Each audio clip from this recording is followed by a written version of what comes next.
हाय विद्यार्थी मित्रांनो, स्वागत आहे तुमचं माझ्या चॅनल स्पोकन शिक्षामध्ये। आणि आजचा आपला जो विषय आहे तो आहे साधा भूतकाळ किंवा सिंपल पास्ट टेन्स, ज्यालाच आपण पास्ट इंडेफिनिट असंही म्हणतो। मग आज आपण हे समजून घेऊया। तसंच तुम्ही जसं थंबनेल वरती सेंटेन्स बघितला असेल, I played with water in my childhood and I use to play with water in my childhood. तर या दोघांपैकी कोणतं बरोबर आहे?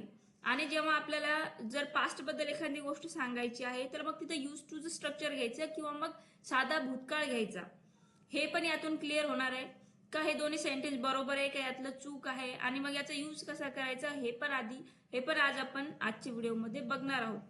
त्याआधी आपण समजून घेऊया की साधा भूतकाळ काय आणि त्याचे एक्झाम्पल काय आणि कुठे कुठे त्याचा यूज होतो। तर आधी बघा, तुम्ही स्लाइडवर बघू शकता, इथे एक स्ट्रक्चर दिलेला आहे मी, सब्जेक्ट, त्यानंतर V2, त्यानंतर ऑब्जेक्ट। तर व्ही काय हे तुमच्या सगळ्यांना माहितीच आहे, तुमचं जे वर्ब असतं त्याला आपण व्ही असं डिनोट केलेलं आहे आणि वर्बची सेकंड फॉर्म यामध्ये आपल्याला घ्यायची आहे। म्हणजे आता इथे बघा, त्याने जेवण केले, एखादी घटना नुकतीच घडलेली आहे, खूप काही वेळ अशी उलटून गेलेली नाहीये, त्याने जेवण केले। यासाठी सब्जेक्ट काय आहे आपला, त्याला आपण सब्जेक्ट काय म्हणतो, ही। जर ती मुलगी असेल तर आपण शी घेतो, ठीक आहे। ही एट फूड, मग आता एट ही ईट ची सेकंड फॉर्म आहे, ठीक आहे, त्यामुळे आपण इथं एट घेतलेला आहे। ही एट फूड म्हणजेच त्याने जेवण केले। त्याच्या बदल्यात तुम्ही ही टूक फूड असे म्हणू शकता, ही हॅड अ फूड, म्हणजे बरेचसे याला तुमच्याकडे पर्याय आहेत, पण आपण हे समजण्यासाठी, सोप्या पद्धतीने समजण्यासाठी फक्त एट फूड असं घेतलेलं आहे, कारण पहिलंच एक्झाम्पल आहे, त्यामुळे ही एट फूड आणि एट ही ईट ची सेकंड फॉर्म आहे, ठीक आहे। इथपर्यंत क्लिअर आहे? म्हणजे आता जे आपण एक्झाम्पल बघणार आहोत ते या स्ट्रक्चरनुसार 3-4 एक्झाम्पल आपण बघू। नेक्स्ट एक्झाम्पल, ती हसली, शी स्माइल्ड, स्माइल ची सेकंड फॉर्म काय आहे? मग चला बघूया नेक्स्ट सेंटेन्स।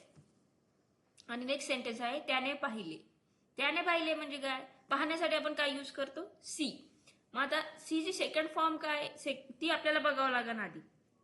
तर सी साठी आपण सेकंड फॉर्म सॉ घेतो, ही सॉ म्हणजे त्याने पाहिले। तो गेला, ही वेंट। हा जो काळ आहे ना, हा खूप असा अवघड नाहीये, फक्त तुम्हाला तुमच्या सब्जेक्ट सोबत जी वर्ब घेणार त्याची सेकंड फॉर्म घेतली, तुमचं पॉझिटिव्ह सेंटेन्स तयार होऊन जातं, ठीक आहे। आता बघूया नेगेटिव्ह। नेगेटिव्ह मध्ये काय असतं? तुमचा सब्जेक्ट असतो, त्यानंतर नेगेटिव्ह म्हटल्याबरोबर आपल्या लक्षात येतं की यामध्ये नॉटचा वापर होणार आहे, तर डीड हे हेल्पिंग वर्ब आपल्याला घ्यावं लागतं आणि डीड सोबत नॉटचा वापर करावा लागतो। त्यानंतर तुमची आता बघा यामध्ये काय चेंज झालेलं आहे, तुमचे जे वर्ब आहे ना त्या वर्बला आपण फर्स्ट फॉर्म घेतलेली आहे वर्बची, त्यामुळे हे तुम्हाला लक्षात ठेवायचंय। बऱ्याच वेळेस काय होतं की आपण नेगेटिव्ह सेंटेन्स फॉर्म करतो आणि वर्बची सेकंड फॉर्म घेतो, त्यामुळे तुमचं सेंटेन्स चुकतं।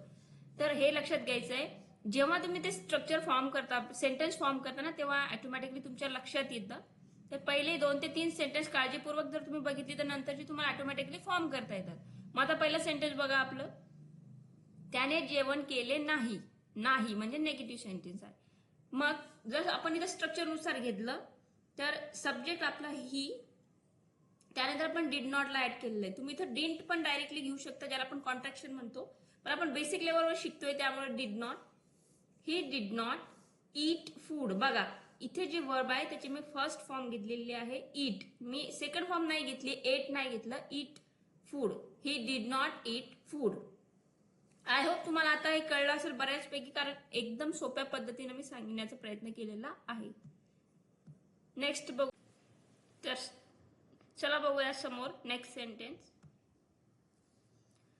ती नाही हसली। बघा आता नेगेटिव्ह आहे, नाहीचा वापर आपण केलेला आहे, so she did not smile, she did not smile. इथे स्माइल्ड नाही घेतलं, स्माइल फर्स्ट फॉर्म घेतलेली आहे।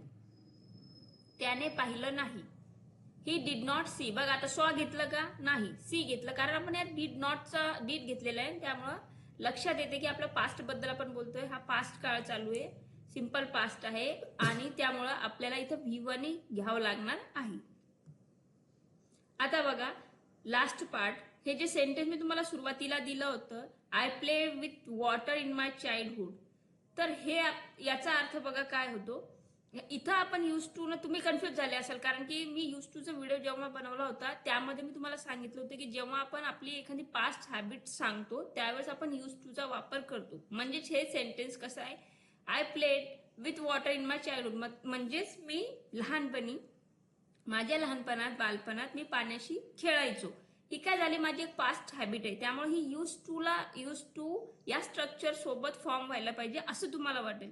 तर हेही तुमचं बरोबर आहे. आणि तुम्ही जर directly I played with water म्हणजे सेकंड फॉर्म घेऊन, म्हणजेच तुमचं आता जे आपण टेन्स शिकतोय सिंपल पास्ट हे घेऊनही ह्या सेंटेन्सला तुम्ही फॉर्म करू शकता. दोन्ही सेंटेन्स बरोबर आहेत.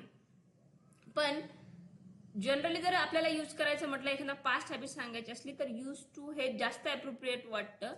पण हे सेंटेन्स जर तुम्ही अशा प्रकारे फॉर्म केलं तर तेही चुकीचं नाही. त्यामुळं त्यामुळं काहीच प्रॉब्लेम नाही. तुम्ही दोन्ही प्रकारे सेंटेन्स फॉर्म करू शकता. तर आता हा आहे तुमच्यासाठी होमवर्क. आता यामध्ये बऱ्याचशा अशा छोट्या छोट्या गोष्टी अशा ज्या क्लिअर नसत्या झाल्यात. म्हणजे की WH ने जर सेंटेन्स फॉर्म करायचा कसा करायचा, किंवा अजूनही सेंटेन्स कशा प्रकारे फॉर्म केले जाते, किंवा मग तुम्हाला हे होमवर्क करताना काही प्रॉब्लेम आलेच तर तुम्ही आमची ऑनलाईन बॅचही जॉईन करू शकता. तसं कमेंटमध्ये कळवा. जर तुम्हाला ऑनलाईन बॅचमध्ये इंटरेस्ट असेल तर तुम्हाला नंबर देण्यात येईल किंवा आमचा व्हॉट्सअप ग्रुप आहे त्यामध्ये ऍड करण्यात येईल. ज्या कोर्समध्ये तुम्हाला एकदम बारकाईने शिकवल्या जाईल की तुमचं काहीच कन्फ्युजन राहणार नाही. बऱ्याच वेळेस असं होतं की व्हिडिओमध्ये आपल्याला बऱ्याच कन्सेप्ट क्लिअर होत नाहीत किंवा बारकावे लक्षात येत नाही, जे तुम्हाला त्या कोर्समध्ये क्लिअर केले जातील. तर थँक्यू मित्रांनो, तुम्ही माझ्या व्हिडिओला रिस्पॉन्स दिल्याबद्दल आणि पूर्ण शेवटपर्यंत टिकून राहिल्याबद्दल. जर तुम्हाला ही मेथड आवडली असेल तर प्लीज चॅनलला जास्तीत जास्त शेअर करा, जास्तीत जास्त मुलांपर्यंत पोहोचवा ज्यांना ही मेथड अशा मेथडने शिकायचं आहे त्यांना.